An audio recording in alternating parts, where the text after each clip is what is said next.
What's good with the YouTube? Y'all already know. Big Flacco with a convict's perspective, and I'm smashing, dashing, sliding on through with a little bit of energy.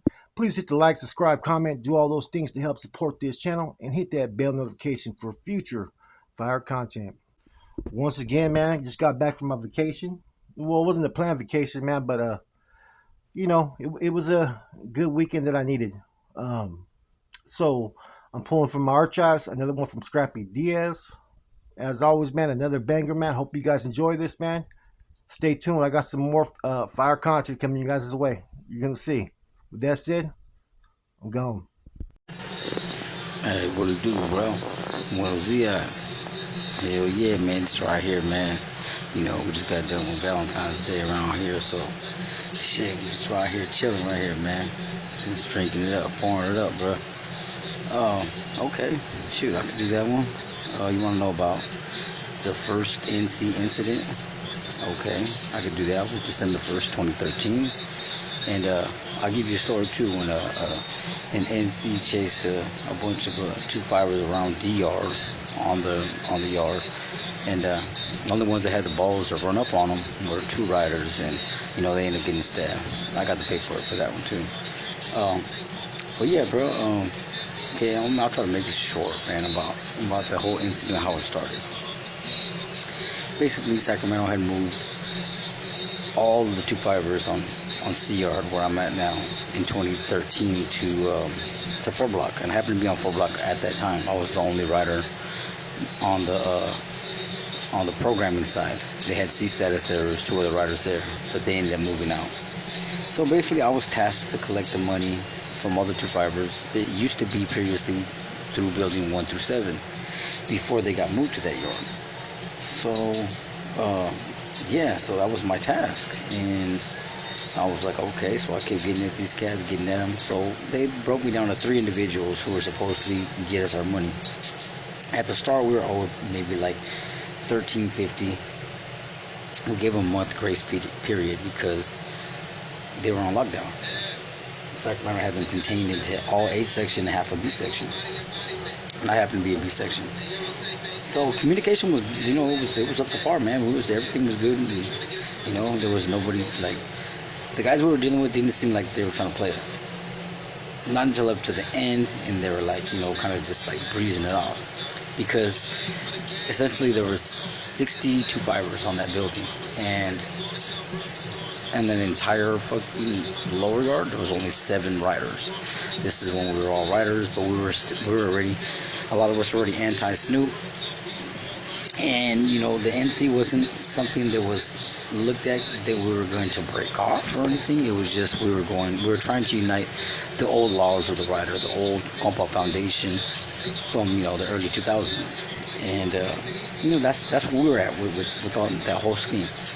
And I had got at these 2-5ers, and I started getting tired of it because I wasn't getting nowhere. They weren't really producing anything. So we ended up cross-canceling a bunch of debts. They were like, I don't know, maybe like 500 worth or 400. And, we cross-canceled them, and it got down to like 800 and something. I think at the end of it, 850. And then a month went by because, when you cross-cancel debts, that means some of our homies owed them, some of their homies owed us. So we're like, look, these dudes owe, they're not gonna pay each other, And at the end of the day, the math was the 2-5ers still owed us 850 after all of our homies had to, sacrifice their debts and not collect. And so that was it. Now, mind you, there was like 30 riders in the yard at the time, but everybody was on 5 Block at the time. It was called the Playboy Mansion. People were still doing that old Playboy thing, whatever. And you guys know the story well. When I first came to the SNY side from being an active rider, it was like I didn't want to do all that. I spent many years in the shoe. Every chance I got, I was hitting active, doing my thing. Every chance, and I went to the street promoting the whole thing. So yeah, I never got to hit. I was GP, but I never got to go to the line because every time I was right about to go to the line, my shoe turn was about to be up. I'd be on movement, transfer somewhere, and there'd be a norteño, and I'd do my thing. Like I said, when I whacked Joe Jeff in the cell, and all that. A lot of the homies were up there in high desert at the time, and a lot of people got to understand the thing about high desert DR, the 180 yard. That yard was pretty much gifted to the riders. I'm not gonna sit here even as a former rider myself and be like, yeah, we did that. Nah, we were allowed on that yard by the Noah Flores at the time. They're the ones who did all the heavy lifting. They're the ones that established that yard and put forth all the effort. When Boxer and other homies had arrived there, the Flores had a meeting and pretty much were like, look, we're gonna keep these dudes in the yard, or they're gonna push with us and maintain this yard. And at the end of the day, that's what they decided to do, was allow the compas to stay there, and Snoop ended up pulling up and other people, but that yard was already established. They had Nueva Flores had hands down did their job and created a place where anybody that was anti-NF could pull up to. So once the riders pulled up there and they accepted their way of life, the New Flowers accepted them, they were adopted into the fold up there. So that was like the only option where I could go, but I never got to go because every time I left somewhere or went out to court or went to medical, I'd do my thing. So yeah, man, pretty much every time I left my cell, I was on go. I was hunting on everybody I could, and doing what I could, trying to seize opportunity by the four lock. Doesn't make me a bad motherfucker. Doesn't make me the shit. It's just I had a goal in mind, and that was to increase the reputation of the revolution, everything that was going on at that time. So yeah, that was basically it. And I'll say this, like, you're going to come across a lot of people who say that they were riders at these times, but they can't produce no black and whites. Most of those dudes were just hiding. They were hideouts, and it was always the same people doing the same cycle of shoot terms and stabbings against the NF and anybody who opposed us. That was basically it. A lot of these dudes are going to pretend they were there, pretend they were pulled at these times, but nobody can, say they were or weren't, or where were you? Most of these guys were level 2 killers with the back gate pass, the back dock clearance type cats, that could never touch a level 4, and if they did, they weren't telling anybody they were riders. And that's just that's just facts. But those of us who were out there, we were known, and we were likewise hunted by the actives who wanted to get a hold of us. But somehow, some way, only a few of us ever got touched by them, and it was same going the other way. Some of us only got to tag a few of them cats, and that was it. I got a couple and did my thing on the streets, and that was about it. But back to this riot right here. Yeah, so basically I contrived a kite and told everybody, let's give these dudes 2 weeks. Give them 2 weeks, and if they don't pay us within 2 weeks, what does the yard want to do? Because there was 30 riders up here on the upper yard and like maybe 7 of us on the lower yard. And the consensus was, as the majority vote rules, to give these dudes a 2-week deadline, and we'll smash them if they don't pay at the end of it. The other option was to have those 2 fighters push the guys out of their game, and we'll handle them ourselves. But that's kind of tipping our hands. We're not going to do all that. So people voted for the other way around. It was probably like an 80% vote to go to war, which the upper yard up here really didn't mind, because there was no 2 fighters up here. There was the 60 of them, and they were all in 4 block. And I had been moved to 3 blocks since then, so it was only me and one other compa on 3 block. And I think there was another one. Matter of fact, no, he had a celly. Yeah, there was 3 of us on 3 block, and 3 of us on 1 block, and maybe one of us on 4 block, but he was a C status. Yeah, it was. And pretty much, yeah, we were ready to go. We were ready to go at the end of it, and the white boys had approached us. I knew a really good white boy, who was owed $1,000 from these dudes, and he was like, look, man, I'm owed this money, and there was no allies, there was none of that. It was just basically, look, if this white boy gets off, him and his crew get off on these 2 fighters, we're going to go on lockdown for a few months. We're not going to get our money. if we do it, this white boy's gonna have to sit and wait until the lockdown's up. So we're like, look, we'll just go together and that's it, you know. But with our vote was we're gonna have these dudes on site until they pay us. They're gonna pay us some blood or we're gonna pay us some money. And you know, when it came down to it, the day came in, and you know, there was a couple little incidents before that where individuals, even our riders, other riders tried to stop the riot. They were like, nah, man, we're not gonna do this, man. These dudes have been nothing but, you know, good to me where I was at. We don't, like, bro, we don't care about none of that, bro. If they were nothing but good to you, go get our money. And homie Squall ended up knocking this lame ass dude Fro out, broke his eardrum, and you know, Fro ended up snitching and telling the cops about the riot. So the day of the riot comes December 1st, and cops is ready.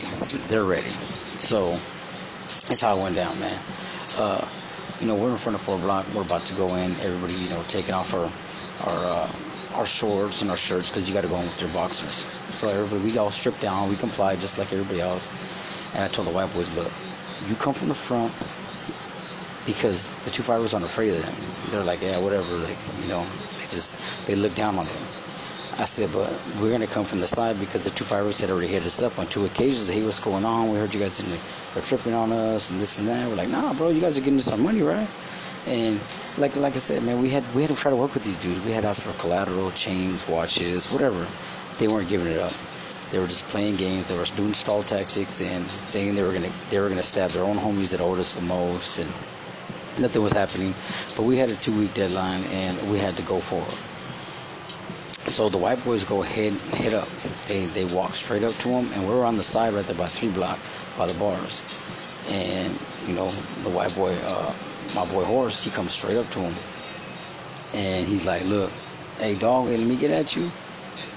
And he comes with an 8-inch piece, and he drives it through this dude's cheek, like the side of his face. This dude's silent. Boom, he hits this dude good. Pulls it out, looks like a rose when he comes out. You know, it just all comes out, like his you know, his meat and all that. You can see all that. It was a good one.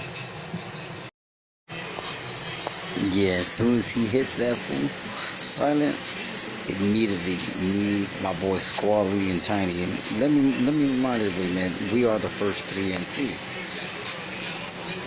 It was us 3, and this is considered the first NC attack because not only did we, you know, rock these dudes and shake them to their core, the riders pretty much left us hanging after this. You know, everybody signed up for the, you know, for the war, and when it was all done, you know, Snoop had to do his little hating thing because he ain't never stabbed nobody. He ain't never made the news like we did, and you know, he just he hated and pretty much left us out to dry. So okay, homie hits this fool, boom, from the side, and his white homie, you know, jumps for him, the homie Scarecrow, and he runs and hits this cat in the neck, bam, slits his whole throat. It's just spraying everywhere. At that same moment, that's when I reached this individual, Smokey. This dude don't know what the heck to do. He's an older cat from Azusa. You know, I got the paperwork, man. This dude snitched and everything, bro. He tried to testify, you know. 2-5ers, they can testify. That's a part of their doctrine, you know. They're all about, you know, trying to hurt you as best they can.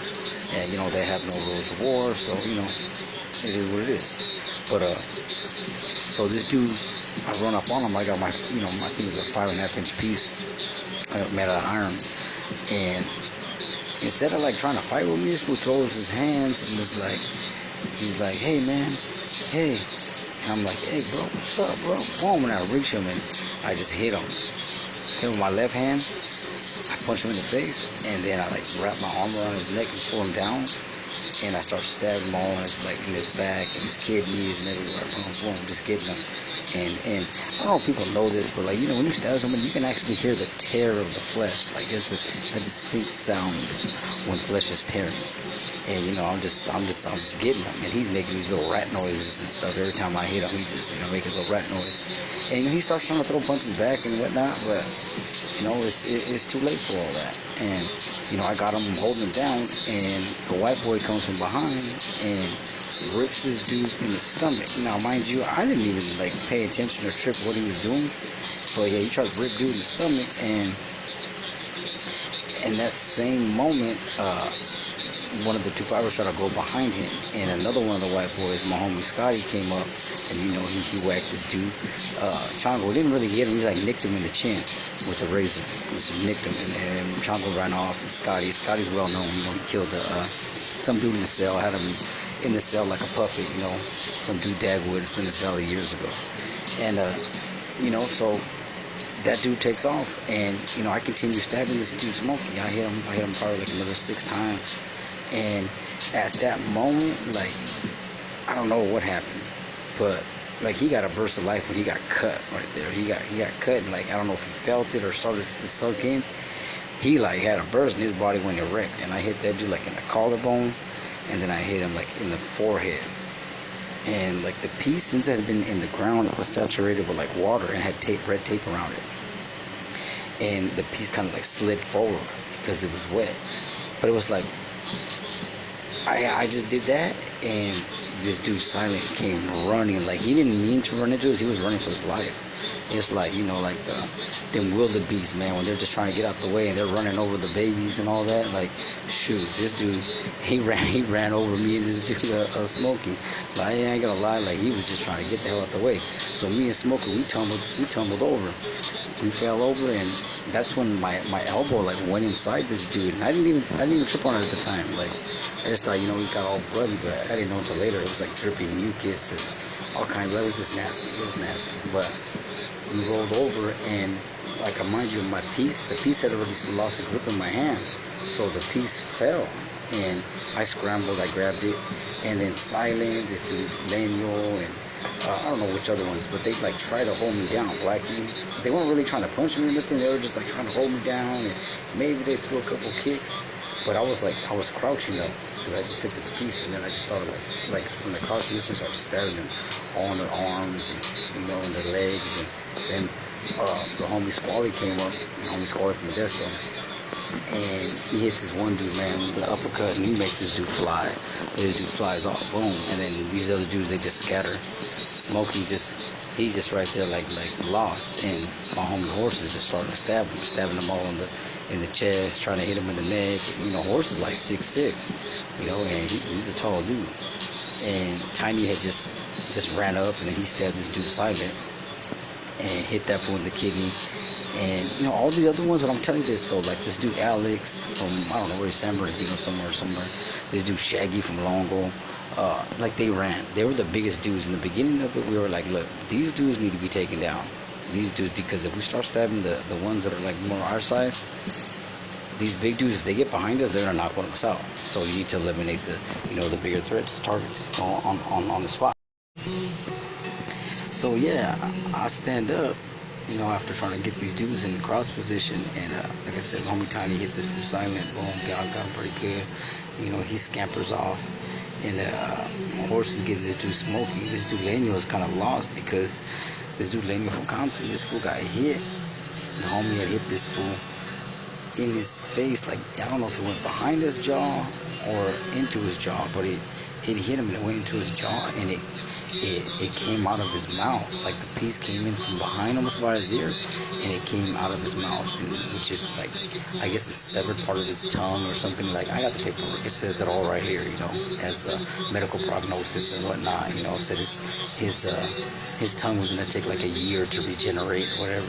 I don't know, people didn't like that, but I guess it regenerates your tongue. But yeah, so he's right there just kind of lost and not really knowing what to do, and I run up on this dude, and he tries to run away, and I end up stabbing him like in the shoulder somewhere, and he scampers off. And mind you, all his homies, all these, like, the half of them, all the big dudes and all that, they all ended up way over there, probably like, I want to say about 30-40 yards away, over there by the pissers, by the bathrooms, by the fence of the patio. And this started over there in front of 4 block. And it's like, I don't know how they got way over there, but they ran, man. I had paperwork too where, the cops are like, man, these dudes fell safely away from their attackers. They got behind the cops. They even got sprayed because they ran towards the cops, and they were like trying to run past the cops, like for safety. And they got sprayed on the way over there. And the cops even say, these fools got down once they fell safely away from their attackers. But yeah, so horses right there, getting this dude Smokey. So me and him, we start tag teaming this fool. I go from behind and I start stabbing this dude on his back by his neck, and horse hitting this dude, and I give it to him. Like there was only one individual that ran up, that actually ran up and tried to, pretty much save his people. That tried to, get off, and that was this dude Blackie from Mid-City Stoners. And he came up with his shirt and was like trying to hook Horse's piece, like throw his shirt so it hooks his piece, and then and it worked because we got off of Smokey, and Horse turned around, stabbed Blackie like 2-3 times, hit him in the back, hit him in the neck. Horse, like I said, he's a big dude, so his swings, like that dude was duck and whatever, and Horse would still catch him, clipping with the comeback round. And I was pretty good with the little knife, I had my little skills, and I came up, and this dude had just fell. But I will say this is one thing, like a lot of times on this side, you get close to a lot of these dudes, and you have little bonds with them, and they're your friends, like you have like a beyond the gang crap. And this dude was my neighbor in the shoot. Matter of fact, him and Horse lived in the same cell when I was in the shoot for those 8.5 years. And, they were both my neighbors at one time in the same cell. I just had been there forever in 3 block in Fort B attachment. And, I had a rapport with Blackie. So when he fell, I hit that dude in his chest. This one good time. It was a hard shot too, but I didn't put full effort in it. I'm gonna say that I didn't put full effort in it. Sometimes you have to have some type of mercy, especially for people that you like. Like I said before in other riots, the blacks, like those dudes that I had rapport with. That I just went the other way. Like you go fight wherever you're gonna fight. I'm gonna go fight over here. And I hit him one time, did a little ding, like really. It was about a 70% shot. I didn't put it all into it. But yeah, man. So then we turn around, and Blackie gets up and he runs with his homies, and they're all over there. They all got their shirts on them. They're squirting blood. They're over there yelling, like telling the cops they need medical attention. And we're just left in the middle of the yard, and we turn around, like some of us turn around, we look at where the gunners at, because y'all want to be aware where the gunners are at, and if they're going to shoot. And man, they didn't even have the guns out, man. They didn't. All they had was video cameras. One of them had a video camera. And we're like, what the hell? So, I'm still right there with my piece, and I'm still like leading the pack. I'm up there in the front, and the homie was like, fool, like stop, crap, like stop, fool, they're going to shoot, fool. They're going to shoot you, fool. And fucking, I still have my knife, and mind you, I had the red handle and everything, and I'm full of blood. Like I had a thermal on, from my elbow to my wrist, it was just saturated like this blood that was almost like purplish. And they were like, my homie Tiny was like, look, we get down, fool, like stop, let it sit, fool, the fools are gone. And the cops already had like formed a wall around the 2-5ers, and like pretty much were protecting them. And I just grabbed my piece and threw as far as I could. I tried to throw over the handball wall, but I was kind of far. Hit the top of it, and it landed, and it was like, damn. And it bounced back. I was like, damn. And I got down, and literally when I'm on the ground, we're saying, fuck 2-5 and this and that. And some of them, they didn't even get involved. They're like, man, this is 2-5. I'm like, really, bro? Where were you, bro? You ran. You left the homeless for dead. And my elbow was saturated, all the way up to my fingertips. Like I'm like not touching I'm on my stomach because we got down, but like I have my hands, so they're not touching the ground. It's just kind of up, and my fingertips were like literally still dripping blood. And I was like, damn, what the hell? At first I thought, I was like, what the hell was my head? But nah, it was just old boy stuff, and his guts had come out, and it was bad, man. It was bad. It's a bad one, man. Like I said, I'm providing all the paperwork right here for you, so y'all can see, man. This is what started the war, and there's no games on this side. It is who you are. It's every man for himself. And I'm gonna say this: that riot set the precedence for the NC, and that riot also, like at least 50-something 2-5ers dropped out around the state over that because their homies ran, and it was an embarrassment. But yeah, bro, that was that riot, bro, and that's what started the war between the NC and the 2-5 that still exists to this day, 10 years later. But yeah, bro, thank you for the opportunity, and have a blessed day.